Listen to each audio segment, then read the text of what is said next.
খানায় গাবার পাগল হইতে যাইতে যাই না ওই কাবাতে দয়াল নবীর রওজা পাকে আমার খাজা বাবার রওজা পাকে আমি যেন চাকরি পাই শুধু আল্লাহ নামের পাগল হইয়া পয়সা টাকার আশা নাই আমার পয়সা টাকার খাজা বাবার গোলাম হইয়া খাজা বাবা আমরা যেন দিন কাটাই ঠিক কিনা কর। কাবার সাথে কত বড় বেয়াদবি। যার যে সম্মান তার সম্মানকে তার জায়গায় রাখাই সব থেকে উত্তম।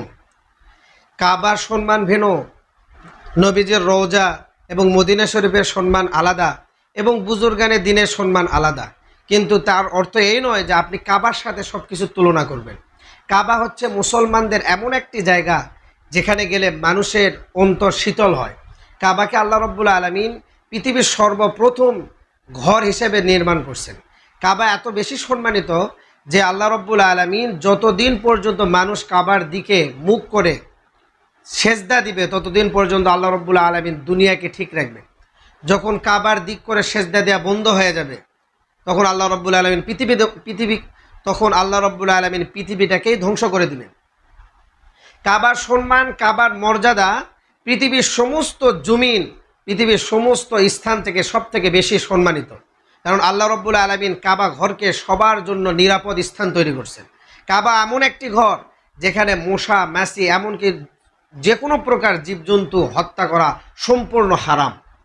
আইয়ামে জাহিলিয়াতের যুগে কোনো ব্যক্তি যদি কাউকে হত্যা করার পরে যদি কাবা ঘরের পাশে চলে যেত তাহলে যতক্ষণ পর্যন্ত সেখান থেকে সে না ফিরত ততক্ষণ পর্যন্ত তাকে কেউ কিছু করতো না।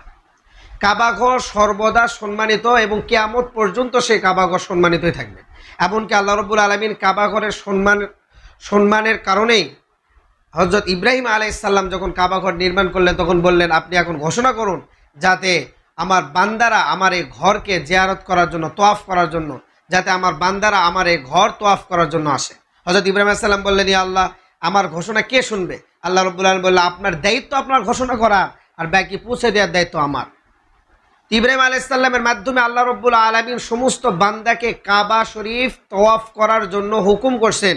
এজন্য যাদের সামর্থ্য আছে কিয়ামত পর্যন্ত সমস্ত মুসলমানদের জন্য, সামর্থ্যবান মুসলমানদের জন্য কাবা শরীফ তওয়াফ করার জন্য মক্কায় যাওয়া এটা ফরজ।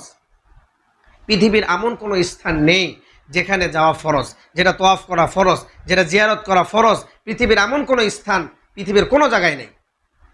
হ্যাঁ, আল্লাহ নবী মুহাম্মদুর রাসূলুল্লাহ সাল্লাল্লাহু আলাইহি সাল্লাম আমাদের কলিজা, তিনার রওজা মদিনা এটা আমাদের চোখের শীতলতা, কিন্তু এর অর্থ এই নয় যে কাবা শরীফ তার চেয়ে ছোট।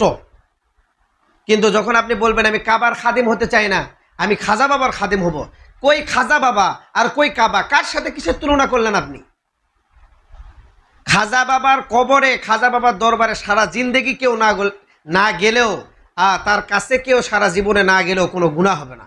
কিন্তু কোনো মুসলমান সামর্থ্যবান ব্যক্তি যদি সামর্থ্য থাকা অবস্থায় আল্লাহর ঘর কাবা শরীফ তোয়াফ করতে না যায় তাহলে তার কবিরা গুনাহ হবে। কার সাথে কিসের তুলনা? কই কাবা ঘর আর কই খাজার মাজার, মাজার থেকে কাবার সাথে তুলনা করতেছে এরাই।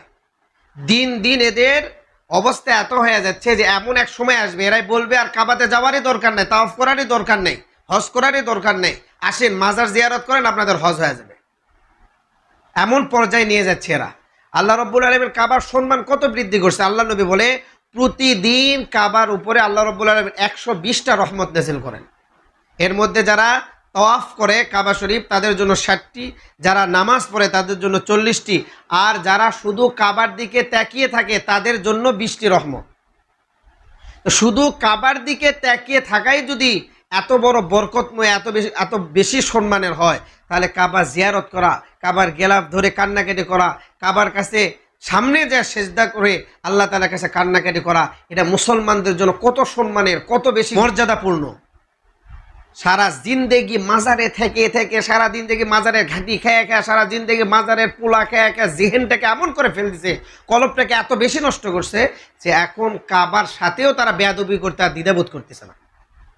আল্লাহ নবী এও বলেন, যে ব্যক্তি কাবা শরীফে 1 রাকাত নামাজ পড়ল সে 1 লক্ষ রাকাত নামাজের নেকি পেল।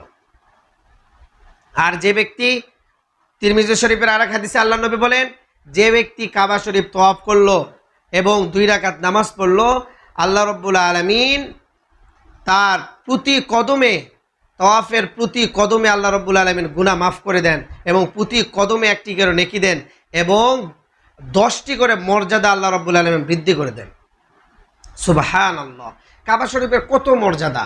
এই কাবা শরীফকে নিয়ে ভণ্ড বলতেছে সে কাবার খাদিম হতে চায় না, সে তার খাজা বাবার খাদিম হবে। তোমার কপালে খাজা বাবারই খাদিম হওয়ায় লেখা আছে। কাবার খাদিম হওয়া, কাবার তোয়াফ করা তোমার কপালে নেই, তোমার সৌভাগ্যে নেই।